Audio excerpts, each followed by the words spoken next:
જી આપનું નામ? સાહેબ મારું નામ ગિરિરાજસિંહ ઉદયસિંહ જાડેજા છે. જે ભાઈ એક્સપ્રેસ થઈ ગયા એ મારા મોટા ભાઈ હતા વનરાજસિંહ ઉદયસિંહ જાડેજા, અને તંત્રની બેદરકારીના હિસાબે અમારા સ્વજન ગુમાવ્યા છે. ડ્રેનેજનું ઢાંકણું ખુલ્લું, મેઇન રોડ ઉપર ખુલ્લું હતું, એના હિસાબે આ એક્સિડન્ટ થયેલો હતો. કઈ જગ્યાએ?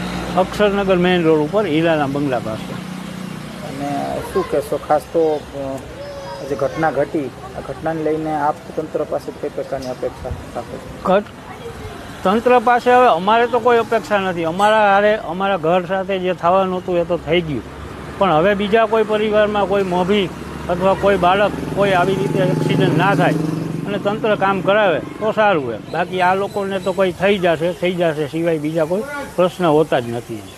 ખાસ તો આવા બનાવોનું પુનરાવર્તન ન થાય એના માટે આપ હવે કઈ પ્રકાર? હું આશા રાખું ન થાય, પણ આશા આ લોકોની આગળ રાખવા જેવી છે નહીં, પણ છતાં આપણે રાખીએ કે ભાઈ હવે જો આ લોકો રિપેરિંગ કરાવે અથવા તો ઢાંકણા ખોલાલા હોય અહીંયા બેરીકેટિંગ મુકાવે તો સારું, પણ આ લોકો ભાઈ આશા રાખવા જેવી નથી, પણ આપણે રાખીએ છતાં એવું છે.